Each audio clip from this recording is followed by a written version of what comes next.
오늘 아침 일라디오.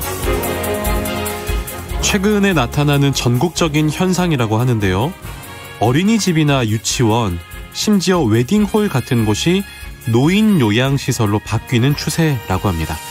짐작하신 대로 우리 사회의 저출산, 고령화가 급속하게 진행되면서 업종 전환 역시 빠른 속도로 이루어지는 건데요. 실제로 며칠 전 통계청에서 발표한 조사에 따르면 올해 8월 출생아 수가 지난해 같은 기간보다 500명 넘게 감소하면서 같은 달 기준 또다시 역대 최저치를 기록을 했다고 합니다. 인구 감소로 인한 일부 업종의 이러한 쏠림 현상, 안타까운 마음이 들기도 합니다만 코로나19 이후에 여러 가지 상황 변화가 예측이 됩니다. 좀 더 나은 변화들도 조심스럽게 기대를 해보도록 하겠습니다. 10월 28일 금요일 오늘 아침 일라디오 출발합니다. 안녕하세요. 아나운서 강승화입니다. 오늘 아침 일라디오 오늘도 여러분과 생방송으로 함께하겠습니다. 방송에 참여하실 분들 단문 50원, 장문 100원이 드는 유료 문자 샵 9730 이용하셔도 되고요. 유튜브에 KBS 일라디오 공식 채널 검색하고 들어오시면 채팅창에 참여하실 수 있습니다. 콩 어플리케이션에서도 일라디오를 보이는 라디오로 함께하실 수 있습니다. 유익한 정보와 살아있는 이야기가 있습니다. KBS 오늘 아침 일라디오.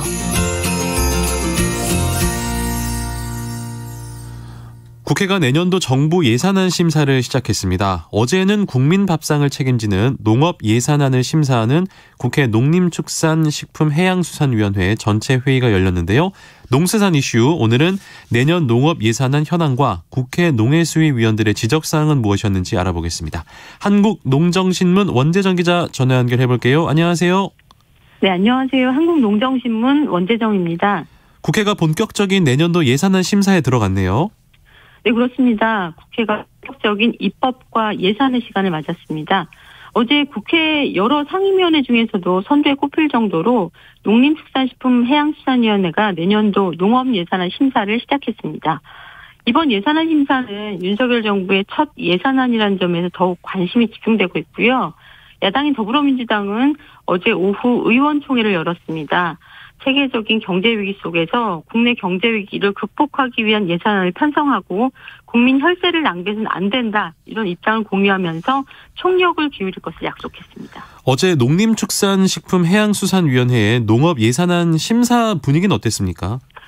네, 최근 정치권 분위기가 냉랭한데요. 네. 여야 간 대립각을 세우고 있죠. 농해수위는 전통적으로 여야가 없다고 합니다. 어제 회의도 날카로운 신경전 없이 농업 예산에 대해 위원들이 농림축산식품부에 질의하거나 제안하는 모습이 주를 이뤘습니다. 특이점이랄 것까지는 없었는데요. 다만 국회 본회의가 어제 오후 2시에 예정돼 있어서 농해수위 예산안 심사는 예상보다 굉장히 짧게 열렸습니다. 보통 1차 질의를 전체 위원들이 하고 네. 또 2차 질의를 하고 추가 질의까지 하면서 오전부터 늦은 오후까지 꼬박 하루 열리는데요. 어제 농해수위 예산안 심사는 오전 10시부터 12시 30분경까지 하고 끝이 났습니다. 1차 질의까지만 하기로 협의가 됐기 때문인데요. 어제 전체 회의가 끝나고 농식품부 예산안은 11월 1일과 2일 열릴 예정인 농해수위 예산심사소위원회로 회부됐습니다.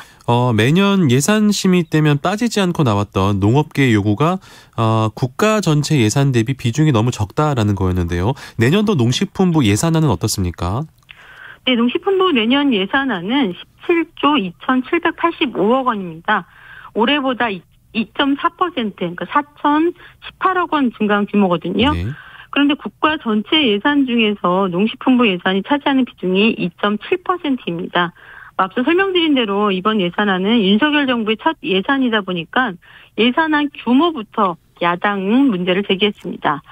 위성군 더불어민주당 의원은 이전 문재인 정부 때 농업 예산이 국가 전체 예산 대비 2.8%에 불과해 질타했던 여당을 꼬집어서 되레 2.7%로 더 낮아졌다고 지적을 했습니다.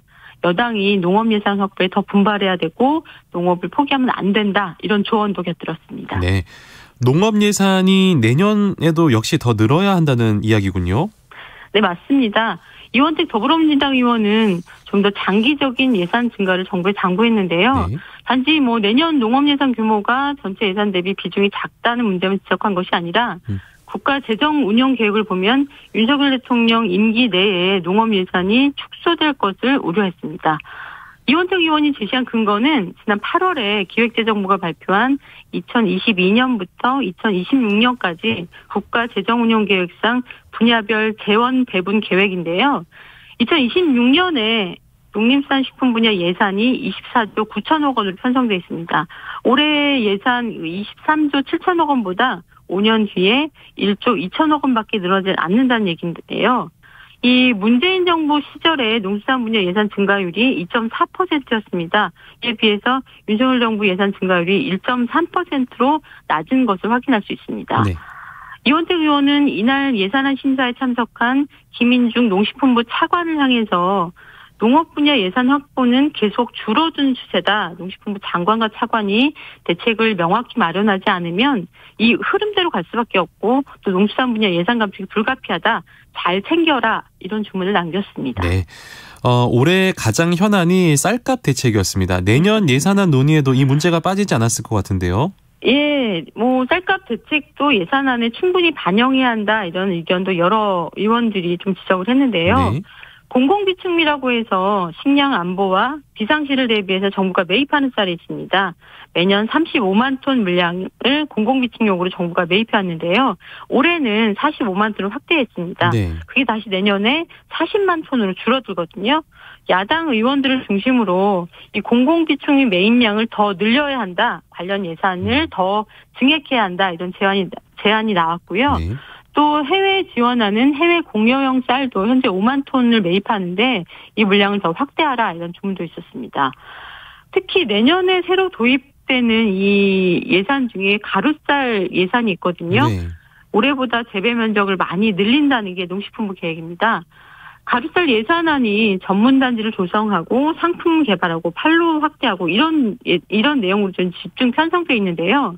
신정훈 더불어민주당 의원은 돈과 또 집중된 정책으로 밀어붙이는 것 아니냐, 속도 조절이 필요하다 이런 입장을 밝혔습니다. 다시 말해서 이 가루쌀의 재배 적성이라든가 상품성, 시장성 등은 농민과 소비자 등이 현장에서 시간을 두고 판명돼야 시행착오를 줄일 수 있는데 당장 내년부터 정부가 앞장서서 예산을 집중해서 강행하는 듯한 이런 우려를 전했습니다. 네, 그 밖에 짚어봐야 할 예산 심사 내용도 소개해 주시죠. 네, 정부 예산안이 이제 국회에 제출될 때까지 정해진 순서가 있습니다. 보통 5월 말까지 정부 각 부처가 필요한 내년도 예산 요구안을 기획재정부에 냅니다. 네. 그럼 이제 기획재정부가 이를 조정해서 정부 예산안을 결정하고 9월 3일 국회에 제출하는 이런 이제 순서가 좀 진행이 되는데, 그런데 부처에서 내년에 필요한 예산 사업을 기획재정부에 낸 이후에 예산안 변동이 많습니다. 이 과정에서 기재부가 눈에 띄지 않는 사업 예산을 삭감하는 경우가 많다. 근데 따지고 보면 꼭 필요한 사업들이 예산 삭감 대상이 된다. 이런 문제가 어제 지적이 됐습니다. 예를 들면 저수지 노후화 사업 같은 게 비용은 많이 들고 티는 상대적으로 덜 나다 보니까 삭감 사례가 많은데 이런 것들을 좀 잘 챙겨라. 이런 얘기들을 이제 농식품부에 좀 전달을 했습니다. 네. 그리고 공공형 계절근로센터가 올해 시범 사업으로 도입됐는데 현장에서 평이 좋다 그래요. 내년에 9곳으로 확대하는 예산안이 지금 편성돼 있는데 더 확대해야 된다 이런 주장도 나왔습니다. 또 내년 예산안에 임산부 친환경 농산물 지원 사업 예산 158억 원, 또 초등 돌봄 교실 과일 간식 지원 사업 예산 72억 원, 모두 230억 원이 삭감이 됐거든요. 네네. 농민단체와 먹거리 운동 단체들은 이 예산들을 복원하라 이렇게 요구하고 있습니다. 네. 이 사업들은 특히 만족도가 높고요. 또 지자체들이 관련 사업을 더 확대하려는 이런 추세가 지금 많이 있습니다. 네. 그래서 전국 먹거리연대, 환경농업단체연합회 등 농민과 먹거리 운동 단체들은 지난 16일부터 공론화 플랫폼 캠페인지에서 친환경 임산부 꾸러미와 초등 돌봄 교실 과일 간식 지원 예상 원상 복구를 요구합니다. 이런 제목으로 5만인 서명 운동도 진행하고 있습니다. 그렇군요. 농업 생산비가 올해 급등하면서 농민분들 어려움이 참 많았습니다. 그거와 관련된 예산은 어떻습니까? 예, 어제 전국 농민의 총연맹에서 농업 예산에 대한 성명을 발표했는데요. 내년에 국가 전체 예산이 5.4% 증액됐지만 농식품부 예산은 2.4% 증액되고 말았습니다. 이는 소비자 물가 상승률에도 못 미쳐서 실질적으로는 삭감된 예산이다 이렇게 평가를 하고 있는데요. 내년도에 미흡한 예산안을 편성한 정부의 부족함을 국회가 예산심의 단계에서 채워야 한다 이렇게 당부했습니다. 지난 3월에 국가 전체 예산 중에서 농업 예산을 5% 이상 반영하도록 하는 법안이 발의돼 있는데요. 네. 식량 안보가 전 세계적으로 중요한 이 화두가 되는 시대에 국내 농업 기반을 튼튼히 하기 위해서는 이 법안에서 제시한 것처럼 농업 예산 5% 비중이 확보돼야 된다는 점도 이 성명을 통해 분명히 전했습니다. 또한 전농은 쌀 생산비는 보전할 수 있도록 최저 가격제를 실시해야 한다는 점, 또 생산비 폭등과 금리 인상으로 부채 허덕이는 농가 대책을 예산에 반드시 반영해야 한다는 점, 그리고 면세 이유와 비료값 폭등 부담을 완화할 예산도 반드시 마련돼야 한다는 점 등을 강조했습니다. 네, 농수산 이슈 한국농정신문 원재정 기자와 함께했습니다. 고맙습니다. 네, 고맙습니다.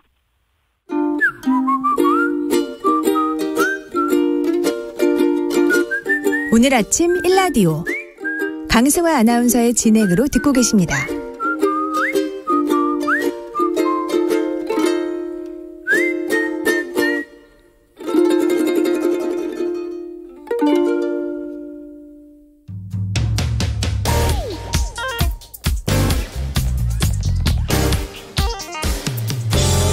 오늘 아침 뉴스 브리핑. 뉴스 브리핑 선정수 기자와 연결하겠습니다. 안녕하세요. 안녕하십니까. 어제 대통령이 참석하는 비상경제대책회의가 생중계됐는데요. 여기서 부동산 대책이 나오더라고요. 네, 김주현 금융위원장은 어제 1주택자 및 무주택자에 대해 주택담보대출 비율을 50%로 완화하고 15억 원 초과 아파트에도 주택담보대출을 허용하는 등 부동산 대출 규제를 단계적으로 정상화한다고 밝혔습니다. 네. 김주현 위원장은 이날 대통령실에서 윤석열 대통령이 주재한 제11차 비상경제 민생회의에 참석해 부동산 금융 규제 완화와 관련해서 최근 금리도 오르고 정책 요건이 변해서 과감하게 하나 풀겠다. 이렇게 얘기를 했습니다. 무주택자나 1주택자에는 투기 지역에도 LTV, 아까 말씀드린 주택담보대출 비율인데요. 네. 이것을 50%까지 허용하겠다고도 언급을 했습니다. 현재 무주택자와 1주택자는 비규제 지역의 경우 LTV가 70%, 규제 지역은 20 내지 50%가 적용되고 있습니다. 15억 원 초과 아파트에 대해서도 주택담보대출이 허용되는데요. 김 위원장은 15억 원이 넘는 주택담보대출도 허용하겠다면서 규제 완화를 할 건 하고 안정을 위해 지원할 것은 국토부와 협의해 지원하는 등 부동산 시장 연착륙을 위해 노력하겠다 이렇게 얘기를 했습니다. 현재는 투기지구나 과열지구에서 15억 원을 넘는 아파트에 대해선 주택담보대출이 금지되어 있는데요. 그렇죠. 이 규제가 주택 실수요자의 편의를 과도하게 제약한다 이런 지적이 많이 나왔었습니다. 원희룡 국토교통부 장관은 며칠 전까지도 국회에서 이 정도는 폭락이 아니다 이렇게 얘기를 했고 언론에 나와서는 지금보다 30% 내지는 40% 정도 더 내려야 된다 이렇게 이야기를 했었는데요. 그동안 주택시장 상황이 크게 바뀌지 않았음에도 정책 기조가 180도 변한 것 아니냐 이런 논란이 일고 있습니다. 그렇군요. 한국은행이 유동성 지원에 나서기로 했다라는 소식도 들려옵니다. 네, 한국은행 금융통화위원회는 어제 오전 회의를 열고 증권사, 증권금융 등을 대상으로 약 6조 원 규모의 환매 조건부 채권을 매입하기로 했습니다. 보통 한은은 통화 조절 수단으로서 이 채권 매각을 통해서 유동성을 흡수하는데요. 네. 이례적으로 이번에는 증권사 등의 자금난을 고려해 반대로 채권을 사들여서 유동성을 공급해주겠다. 이런 뜻입니다. 증권사 등이 한은에 채권을 매각하고 자금을 받아갈 때 맡기는 적격담보증권이라는 게 있는데요. 네. 이 종류도 기존 국채, 통한증권, 정부보증채뿐만 아니라 은행채와 9개 공공기관 발행 채권 등으로 늘어났습니다. 채권시장 등 곳곳에서 막힌 돈길을 뚫기 위해서 직접 간접적으로 유동성 지원에 나선 겁니다. 이 때문에 그동안 유지했던 긴축 기조, 즉 물가 상승을 잡기 위해서 풀린 돈을 걷어들이는 방향을 바꾼 것이 아니냐 이런 논란이 일었는데요. 이에 대해 한은은 일정 규모의 유동성 증가가 불가피하긴 하지만 최장 3개월 안에 풀린 유동성이 회수되고 과거 무제한 채권 매입 당시와 비교해 매입 규모도 작은 만큼 통화 긴축 정책과 충돌하지는 않는다. 이렇게 입장을 밝히고 있습니다. 네. 아울러 한은은 은행이 대출이나 차액 결제 거래를 위해서 한은에 맡기는 담보증권으로 은행과 공공기관이 발행한 공공기관채 이런 것들인데요. 이런 것들도 한시적으로 허용을 했습니다. 은행의 유동성 부담을 줄여서 자금난을 겪는 기업과 제2금융권 등에 대한 대출에 적극적으로 나설 수 있도록 돕자. 이런 취지입니다. 레고랜드발 자금 경색을 촉발했다라는 비판을 받고 있는 김진태 강원도지사 해외 순방 일정을 앞당겨서 귀국했습니다. 네, 베트남으로 출장을 떠났었는데요. 어제 예정보다 하루 일찍 귀국을 했습니다. 김 지사는 인천국제공항에서 처음부터 보증금을 이행하겠다고 밝히고 걱정할 상황이 아니라는 걸 설득해오는 과정 중에 의외의 사태가 생긴 거다 이렇게 얘기를 했는데요. 그러면서도 레고랜드 사태로 인해서 정부가 50조 원 이상의 유동성 공급 프로그램을 가동하기로 한 것에는 조금 미안하다. 어찌됐든 전혀 본의가 아닌데도 사태가 이런 식으로 흘러오니까 미안한 마음이 든다. 이렇게 얘기를 했습니다. 보증 채무는 반드시 이행하겠다는 뜻을 거듭 밝혔는데요. 김 지사는 가을에 늘 해오던 2차 추경을 취임 후에는 하지 않고 아껴놓은 게 있다면서 재정 상황이 충분하지는 않지만 어떻게든 자금을 마련해서 12월 15일까지 갚겠다. 이렇게 약속을 했습니다. 네. 삼성전자 이재용 부회장이었는데 회장으로 승진을 했네요. 네, 삼성전자는 이사회를 열고 이재용 부회장의 회장 승진을 의결했습니다. 대외 여건이 악화된 가운데 책임 경영 강화와 신속한 의사결정이 필요하다는 게 이유였는데요. 1991년 삼성전자에 입사한 이재용 회장은 전무와 부사장, 사장을 각각 거친 뒤에 2012년 부회장으로 승진했고 10년 만에 회장직에 올랐습니다. 별도의 취임 행사는 없었는데요. 예정된 일정이었던 재판에 출석해서 짤막한 소감을 밝혔습니다. 네. 이재용 회장이 이렇게 얘기했는데요. 제 어깨가 많이 무거워졌습니다. 국민들에게 조금이라도 더 신뢰받고 더 사랑받는 기업 만들어 보겠습니다. 이렇게 얘기를 했습니다. 이 회장은 2014년 이건희 회장이 쓰러진 뒤에 실질적으로 삼성의 경영을 이끌어왔습니다. 5년 전에는 국정농단 사건에 연루돼 구속됐다가 석방과 재수감을 반복한 끝에 가석방됐고요. 지난 8월 복권됐습니다. 재계에서는 이 회장이 삼성전자의 창립 기념일인 다음 달 1일 구체적인 병역 청사진을 제시할 가능성이 있는 것으로 보고 있습니다. 이 회장은 2017년 국정농단 사건 재판 당시 삼성그룹의 회장직은 고 이건희 회장이 마지막일 거라고 밝힌 바 있습니다. 시민단체들은 이재용 회장 승진 반대 의견을 나타냈는데요. 참여연대는 삼성은 이재용 회장 만들기에 골몰할 것이 아니라 오히려 회사의 자산을 횡령해 사익을 추구한 총수의 경영 참여를 단절해 어두운 과거를 청산해야 할 것 이렇게 비판했습니다. 미국 경제가 올해 들어서 첫 플러스 성장을 기록했다라는 기록이 있군요. 네, 미국 상무부는 3분기 국내 총생산 GDP 증가율이 연율 2.6%로 집계됐다고 어저께 밝혔습니다. 네. 플러스 성장은 지난해 4분기 이후 처음이라고 하는데요. 지난 1분기에는 마이너스 1.6%, 지난 2분기에는 마이너스 0.6% 각각 후퇴한 미국 경제는 2개 분기 연속 마이너스 성장을 기록하면서 경기 침체에 대한 우려가 컸습니다. 그러나 무역수지 개선과 여전히 강한 소비자 지출이 미국의 성장률을 다시 끌어올린 원동력으로 분석됩니다. 상무부는 수출, 소비자 지출, 비주거 고정투자, 연방정부 및 지방정부의 지출 증가가 3분기 GDP 증가에 공헌했다고 설명했습니다. 반면 미국 연방준비제도의 공격적인 금리 인상과 그에 따른 주택시장 침체 여파로 주거용 고정투자와 민간 재고투자는 감소했습니다. 예상보다 좋은 3분기 GDP 발표에도 불구하고 시장과 전문가들은 미국 경제가 조만간 진짜 침체에 빠져들 것으로 염려하고 있습니다. 네. 40년 만에 최악의 인플레이션을 잡기 위한 연방준비제도의 긴축적인 통화정책으로 향후 기업과 소비자가 지출을 줄이고 실업자가 늘어날 가능성이 크기 때문입니다. 유럽중앙은행도 어제 기준금리를 1.25%에서 2%로 0.75%포인트 인상했습니다. 지난 7월 11년 만에 0.5%포인트 인상으로 기준금리를 처음 인상한 이후 2달 연속 큰 폭으로 금리를 올리며 물가 대응에 나선 겁니다. 네. 문재인 정부 외교안보 고위 인사들이 서해 공무원 피격 사건과 관련해서 반박 기자회견을 열었다고요?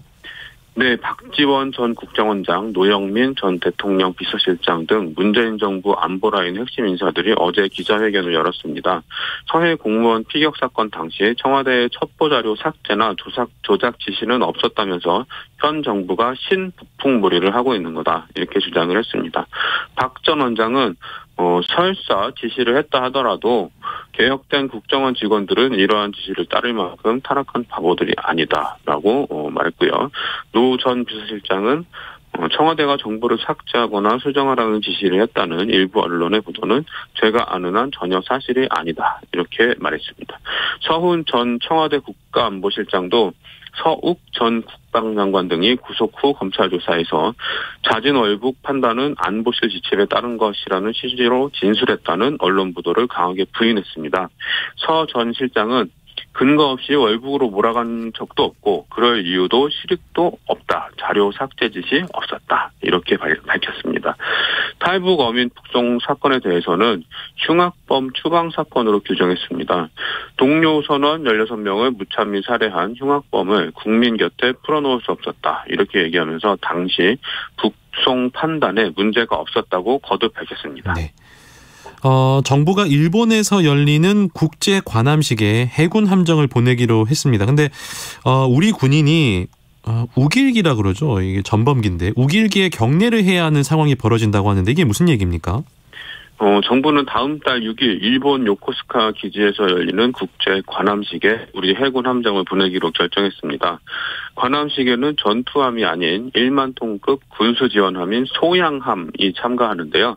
소양함은 관함식 뒤에 미국, 영국 등 12개 참가국 함정들과 연합 탐색 구조 훈련도 합니다.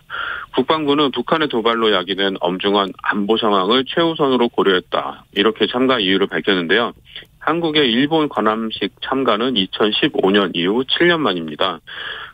해상 자위대 깃발은 일제시대 일본군 깃발인 우길기를 그대로 계승했는데요. 네. 관함식에서는 국제 관례에 따라 이 깃발을 개양한 일본 함정, 주최 측 함정에 대해서 대함 경례를 해야 하기 때문입니다. 위안부 문제, 독도 주권 문제 등이 해결되지 않은 상황에서 우리 해군이 일본군의 깃발을 경례하는 것이 타당한가? 이걸 놓고 비판 여론이 제기되고 있습니다. 이에 대해 국방부는 1954년부터 사용하고 있는 자위함기 개양을 제한하는 것은 어려운 일이다, 이런 입장을 나타내고 있는데요.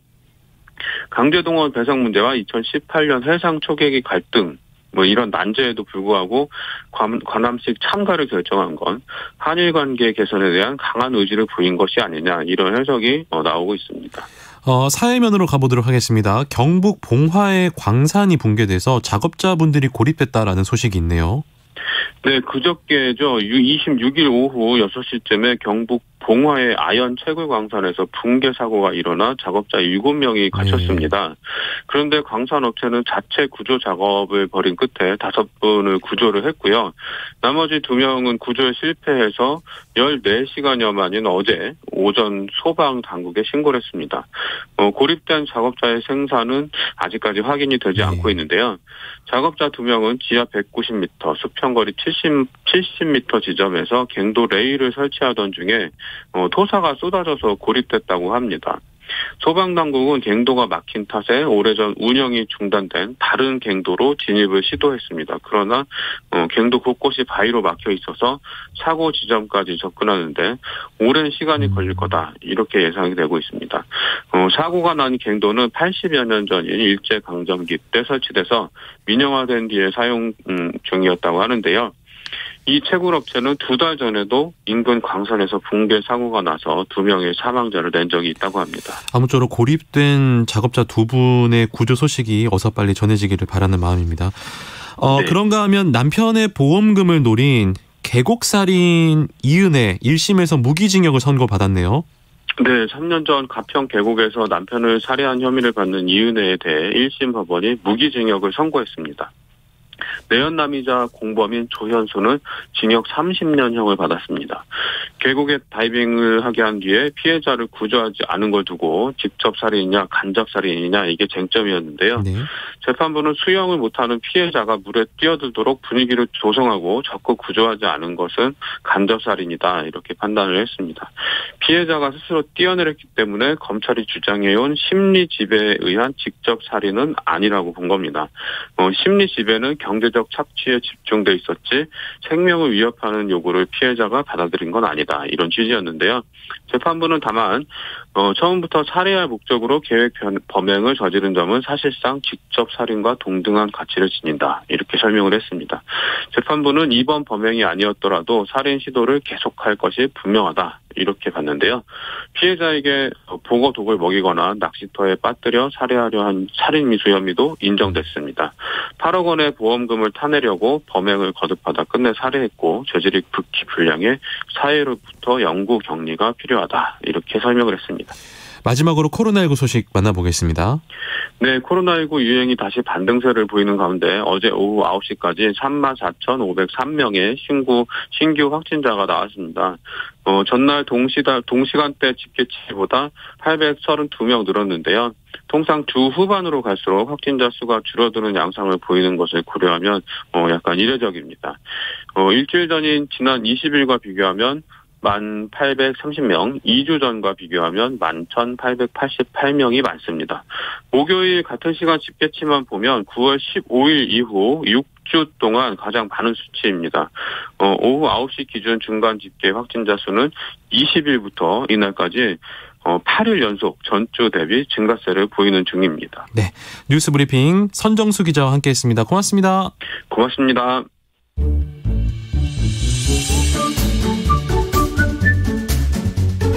아침을 여는 기분 좋은 습관. KBS 오늘 아침 1라디오.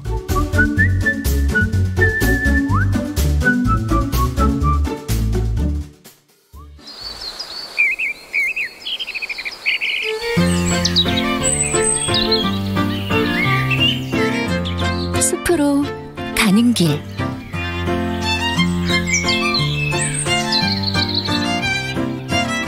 숲으로 가는 길로 이어가겠습니다. 숲의 설가 김서정 작가와 함께합니다. 어서 오세요. 네, 안녕하세요. 오늘은 어느 숲으로 가볼까요? 네, 충북 보은 속리산 세조길입니다. 세조요? 네. 세종의 둘째 아들이고, 그렇죠? 네네. 문종의 동생이고, 네. 조카 단종을 물리치고 네. 본인이 왕이 된. 네, 그렇습니다. 이복의 관상가 양반, 내가 왕이 될 상인가? 관상의 주인공. 네, 맞습니다. 그 세조 맞습니다. 그 세조 맞습니다. 예. 그래서 이 세조길은 조선 7대 임금이 되는 거죠. 네. 그 세조가 다녀간 길이라고 해서 붙여진 이름인데요. 2016년 9월에 개통이 되었다고 하고요. 네. 이 길은 한국관광공사에서 걷기 좋은 길로 선정을 하기도 했는데요. 그러니까 속리산 법주사에서 복천암까지 편도 약 3.2km 산책로이고요. 경사진 길도 없고 오래된 수나무숲과 저수지 주변을 걸을 수 있어 많은 분들이 힐링하게 찾는 곳입니다. 그렇군요. 지금은 이제 많은 분들께서 건강과 힐링을 위해서 이 세조길을 찾는다라고 할 수 있을 텐데 그 당시에 세조는 한양에서 멀잖아요. 여기 충북 보은이면요. 정말 멀지요. 속리산까지 왜 갔습니까? 그러니까 아까 말씀하신 사람에 따라 평가가 되게 분분한데 세조는요. 네. 이 살아생전 피부병하고 눈병 때문에 고생을 많이 했답니다. 그래서 병을 고치기 위해서 온양 온천 그곳으로 가던 중에 그 스승인 신미 스님을 만나기 위해 복천암에 들렸다고 하는데요. 네. 이 복천암은 복복자의 샘천을 쓰는데 그러니까 조선시대 물이 아주 좋은 것으로 유명했다고 합니다. 네. 신미 스님 이분은 그 송강호 씨가 그 세종대왕으로 나오고 그 박해일 씨가 신미 스님이 나온 영화, 그 영화. 예, 나란말씀의 그 신미 스님을 말하는데요. 네네. 그러니까 속리산 물이 좋아서 그런지 아니면 그 불법의 힘인지 세조는 그곳에서 피부병이 많이 좋아졌다고 합니다. 그렇군요. 또 좋은 생각을 많이 하면 이제 몸이 좋아지기도 하고 뭐 그런 거잖아요. 네. 뭐 이런 그 좋은 물도 중요한데. 근데 세조와 관련된 나무로 제가 기억하기로는 정이품송이 있거든요. 네, 맞습니다. 예. 네. 그러니까 세조길이 시작되기 전이죠. 한 3km 전 그 국도변을 보면은 정이품송을 거기서 볼 수가 있는데요. 네. 문화재청 자료를 보면은 그 나무 높이는 14.5m, 그 다음에 가슴 높이 둘레, 줄기 둘레가 되겠죠. 477cm, 나이는 약 600년 정도가 되었다고 하는데요. 1962년 12월 3일 천연기념물로 지정이 되었고요. 유래는 많은 분들이 아시다시피 이 임금이 탄 가마가 소나무 가지에 걸려서 움직일 수 없게 되니까 임금이 연 걸린다. 임금의 가마를 얘기하는 거죠. 네. 꾸짖으니까 소나무가 가지를 번쩍 들어서 일행이 모두 통과할 수 있다는 그런 설화를 가지고 있습니다. 믿거나 말거나. 네네. 예. 어찌됐건 그래서 이제 정이품 벼슬을 세조가 내린 거잖아요. 네, 맞습니다. 근데 이 나무도 순환이 되게 많이 있었는데요. 네네. 그러니까 1974년 그 속리산 진입 도로 공사 때 이 복토가 이루어지면서 뿌리가 좀 썩어갔고요. 네. 1977년부터는 전국적으로 이 솔리 폭발이 때문에 또 소나무가 순환을 당했고요. 네. 1993년에는 이 강풍으로 서쪽 가지가 부러졌습니다. 네. 그러니까 지금 가서 보시면은 이 소나무는 이렇게 삭 같은 우산 그렇죠. 이런 모양을 갖고 있는데 이쪽은 네. 한쪽이 부러져 있어서 좀 안타깝습니다. 그렇군요. 네. 아무쪼록 계속 살아남아서 뭐 역사적으로도 의미가 있기 때문에 멋진 모습 보여줬으면 하는데 이거 언제까지 살아갈 수 있을까요? 우리나라 소나무 평균 수명이 300년 정도라고 합니다. 네. 근데 이 나무 나이가 600년으로 추정을 하고 있으니까 지금까지 살아도 오래 살았네요. 2배를 사는 건데요. 네. 세계에서 가장 오래 사는 나무가 소나무인데 네. 미국 캘리포니아에 있는 브리슬픈 소나무 몇 살입니까? 5,000년이라고 현재 추정을 하고 있습니다. 네. 지금도 이렇게 인터넷 가서 검색을 하시면은 그 거의 고목 같은데 잎이 나오고 있고요. 네. 그러니까 이 정이품성도 주위 환경도 좋고 우리가 관리도 잘 해주면은 아마 1000년 그 이상을 살아갈 수 있지 않을까 그런 생각을 해볼 수가 있습니다. 그렇군요. 세조에 대한 역사적 평가는 뭐 매우 엇갈립니다. 개우정년이라고 해서 사육신 이렇게 나오잖아요. 네. 어쨌든 이런 평가는 엇갈려도 네. 정이품송은 죄가 없잖아요. 예. 정이품송은 죄가 없고 네. 아무쪼록 건강하게 오래 살아가기를 진심으로 바랍니다. 세조길에서 어떠한 식물을 만나볼까요? 예, 선괴불 주머니입니다. 이름이 심상치가 않습니다. 선괴불 주머니. 주머니가 있는 것 같은데 특이한 이름이네요. 예, 그래서 먼저 이름을 그대로 풀면요. 네. 그러니까 선괴불 중에 서 있는 괴불주머니라는 뜻을 갖고 있고요. 괴불주머니. 그래서 괴불주머니 지금은 저희가 볼 수가 없는데 네. 자료를 보니까 옛날에 아이들이 가지고 놀던 그 어린아이 옷 주머니 끈 그 끝에 차는 그 세모 모양의 놀이개 이거를 괴불주머니라고 부른다고 합니다. 네. 그래서 그 놀이개 모양과 비슷해서 그러니까 괴불주머니 꽃이 놀이개 모양과 비슷해서 괴불주머니 이렇게 부르고 있습니다. 그렇군요. 그래서 서 있어서 선괴불주머니다라고 부르는 건데 네. 이 식물이 세조길에 많이 있었나 봐요. 예, 제가 가서 봤을 때 되게 많이 있었는데요. 네. 그러니까 이 세조길은 키 큰 나무들이 많아서 숲이 우거진 모습을 하고 있었는데 입구에서부터 아래를 보니까 조금씩 보이기 시작한 노란 꽃들이 자주 눈에 띄었고요. 다가가 보니까 선괴불 주머니였고요. 처음에는 이름처럼 좀 섬뜩했고 네?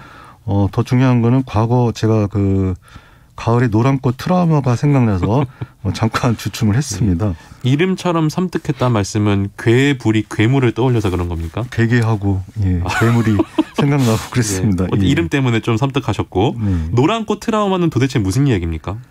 이게 가을하면 대표적으로 국화 축제가 많이 열리는데요. 그렇죠. 그러니까 재배하는 국화도 있고 야생에 보시면은 벌, 개미치, 구절초, 쑥부쟁이 이 친구들은 야생 국화가 되고요. 네네. 이 친구도 재배를 하긴 하는데 네. 제가 초등학교 5학년 때 그 학교에서 그 노란 국화를 만졌다가 네. 그 관리하신 분한테 뺨을 맞은 적이 있었습니다. 아휴. 예. 아니 그거.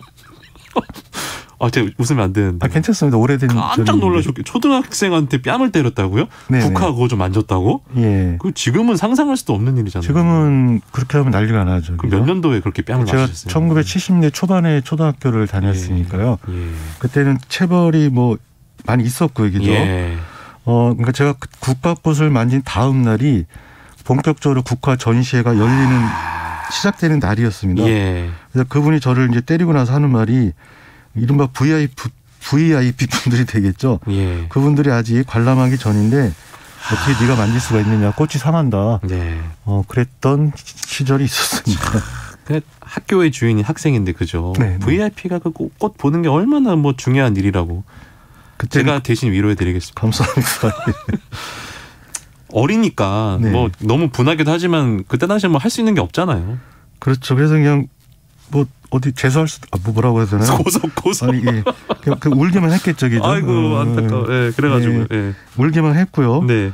그래서 사실은 제가 2018년 숲해설가가 되기 전까지는 식물을 멀리 했었습니다. 아 잠깐만요. 그 사건 때문에 멀리 하셨다고요? 네, 맞습니다. 되게 오래 갔습니다. 아 트라우마가 좀 심하게 가셨나 봐요. 지금도 완전 치유가 되지는 않았습니다. 아 그래요? 예, 남아 있습니다. 예.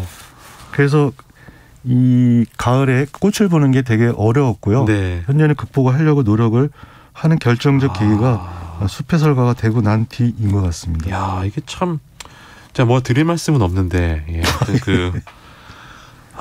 이게 그분 덕분에 그래도 그렇게 또 아니에요. 말씀하세요. 괜찮습니다. 그분 덕분에 꽃을 더 자세히 보려는 예. 노력을 하고 있다. 예. 아니요. 제가 뭐라고 말씀드려도 위로가 안 될 것 같습니다. 폭력은 절대 안 됩니다. 절대 안 됩니다. 예, 저도 그렇게 생각합니다. 지금 김선영 작가님이 나이가 몇 살인데 아직까지도 이렇게 트라우마가 있다고 하시니까 절대 폭력은 안 된다는 점 말씀드리면서 어찌됐건 지금은 꽃과 나무를 이야기하고 계시잖아요. 극복이 잘 안 될 것 같은데.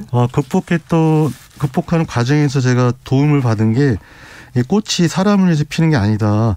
이거를 제가 잘 알게 되었고요. 네. 그러니까 오로지 번식을 하기 위해서 벌과 나비, 곤충을 위해 피어난다는 거를 공부를 하다 보니까 잘 알게 되었고요. 네. 그래서 꽃과 사람을 크게 연결지어 생각을 하지 않게 되다 보니까 어느 정도 조금씩 치유가 되고 있는 것 같습니다. 아유, 노력을 많이 하셨군요.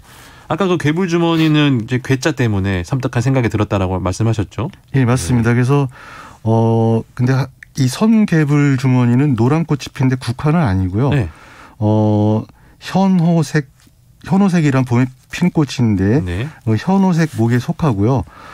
그래서 국화가 좀 다른 모양이라서 노란색 기운만 잘 받으면서 열심히 관찰했습니다. 선개불 주머니 좀만 더 소개해 주세요. 예. 이 늦여름에서 가을까지 피는 노란색 꽃이 아름다운 선개불 주머니와 비슷한 꽃 모양을 하고 있는 산개불 주머니가 있는데요. 네. 이 친구는 봄에 노란 꽃이 피고요.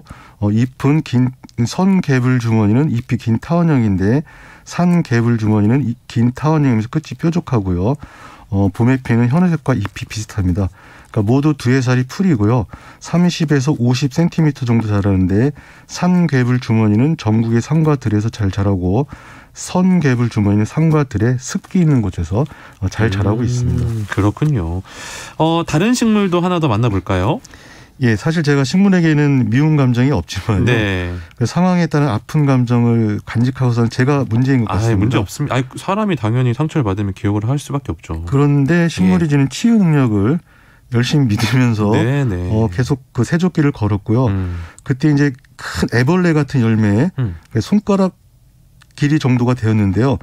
이거를 주렁주렁 매달고 있는 까치박달이 눈에 들어왔습니다. 까치박달을 소개해드리겠습니다. 까치박달, 까치가 길조잖아요. 네네. 기운이 좋은 나무인가요?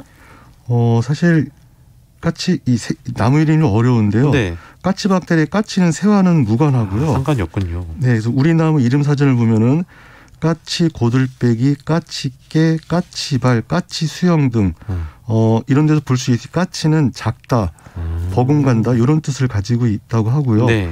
그래서 까치박달은 자작나무과 나무입니다. 그러니까 자작나무는 25m까지 자라는데 까치박달은 15m까지 자라고요. 네.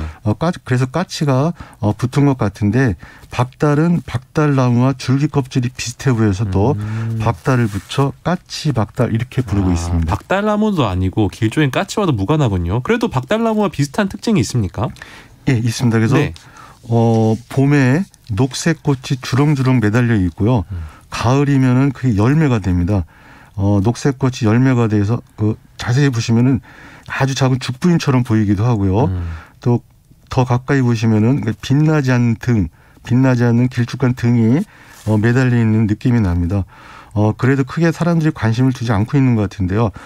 거기에 먹을 게 하나도 없어서 그런 것도 있는 것 같고요. 네. 근데 까치박달이 중요한 수종인데 극상종이라고 해서 이 까치박달이 있는 곳은 더 이상 천이가 이루어지지 않는 최후의 숲이라고 이렇게 보시면 되고요. 그래서 언젠가는 어떤 연유로든 변화하는 숲이 될 수 있을 텐데 이 가을에 좋은 길을 산책하시면서 네. 오래된 상처 하나 걷어내는 연설을 하시면 어떨까 싶습니다. 제가 평소에 작가님께 짓궂게 장난하는 거 한 달간 쉬겠습니다. 상처 안 받습니다. 네. 자, 지금까지 숲해설가 김서정 작가와 함께했습니다. 고맙습니다. 네, 감사합니다. 오늘 안개를 좀 조심하셔야겠네요. 오전까지 경기 남부와 충청권, 전북을 중심으로 가시거리 200m 미만의 짙은 안개가 끼는 곳이 있겠습니다.